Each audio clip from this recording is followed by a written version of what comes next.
खुदा की तारीफ़ हो क्योंकि वो भला और उसकी शफ़क़त अबदी है। अजीज़ों, इफ्सियों के ख़त उसके 5वें बाब की 14वीं आयत में लिखा है कि ऐ सोने वाले जाग और मुर्दों में से जी उठ, तो मसीह का नूर तुझ पर चमकेगा। कलाम मुक़द्दस के इस हिस्से में सोने से जगाने का और मुर्दों से जी उठने का जिक्र किया गया है। यहाँ पर कलाम मुक़द्दस में हम देखते हैं कि बार बार खुदा का कलाम हमें ये सिखाता है कि सोने वाले जाग जा, सोते नहीं रहना, हमें होशियार रहना है, जागते रहना है। और ये वो जागना नहीं है जिसका मकसद कि आप सोए हुए हैं, नींद में हैं, बिस्तर पर पड़े सो रहे हैं। यहाँ पर आपको रूहानी तौर पर जगाने के लिए खुदा बात आपसे कर रहा है, कलाम कर रहा है। हम देखते हैं कि आज की दुनिया में इंसान अपने कामों में इस कदर मशगूल रहता है कि वो खुदा के कलाम को भूल जाता है। जो कलाम उसने सुना होता है उसको वो भूल जाता है और खुदा की तरफ से वो गफलत और गनूदगी का शिकार हो जाता है। इसलिए कलाम मुक़द्दस बार बार अपने लोगों को झंझोड़ता रहता है कि वो उठें और जागें और खुदा के कलाम की तरफ ध्यान दें, खुदा की बातों की तरफ ध्यान दें और अपने आप को खुदा के साथ कनेक्टेड रखें। बहुत से लोग आजकल की इस ऐसी मसरूफ़ ज़िंदगी में, जिसमें बहुत सी इंसान के ऊपर ऐसे मुसीबतें हैं, ऐसी ज़रूरतें हैं जिसके लिए वो अपने आप को इतने कामों में मशगूल कर लेता है और ऐसी चीज़ों की तरफ ध्यान उसका रहता है। टीवी है, वीडियोज़ हैं, गेम्स हैं और उसके अलावा अपने उसके एक्टिविटीज़ होती है जिसकी वजह से वो अपने आप को खुदा के कलाम से बहुत दूर ले जाता है और भूल जाता है कि खुदा उसका इंतज़ार कर रहा है। इसलिए खुदा अपने लोगों को बार बार नींद से जगाने की बात करता है।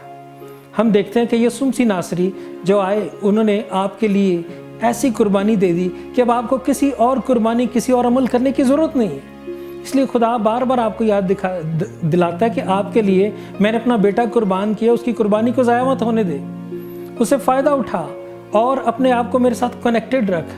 आपको जागते रहने के लिए, रूहानी तौर पर जागते रहने के लिए इस दुनिया में, ख़ास तौर पर इस अखीर ज़माने में खुदा के कलाम को पढ़ते रहने, दुआ करते रहने और खुदा के लोगों की रफ़ाकत में रहने की ज़रूरत है। अगर आप ऐसा नहीं करते तो आप रूहानी तौर पर सो जाएंगे, आपकी रूह बेचैन हो जाएगी और आप खुदा से दूर हो जाएंगे और फिर खुदा का रूह आपको संभाल नहीं सकेगा अगर आप ऐसी स्टेज में चले जाएं।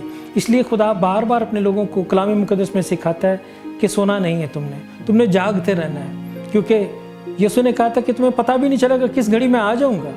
वो आपको लेने के लिए आने वाला है। इसलिए आपको जागते रहना, तैयारी करते रहना, दुनिया के कामों में फंसा नहीं लेना।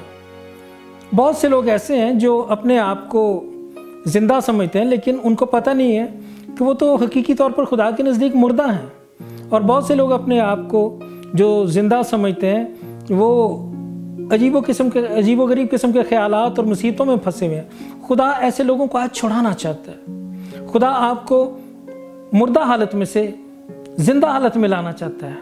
आपको याद दिलाना चाहता है कि दूसरी चीज़ों की तरफ से ध्यान हटाकर मेरी तरफ ध्यान लगाएं। मैं तुम्हारी ज़रूरतें भी पूरे करूंगा, मैं तुम्हें मुसीबतों से भी बचाऊंगा, मैं तुम्हारी हिफाजत भी करूंगा।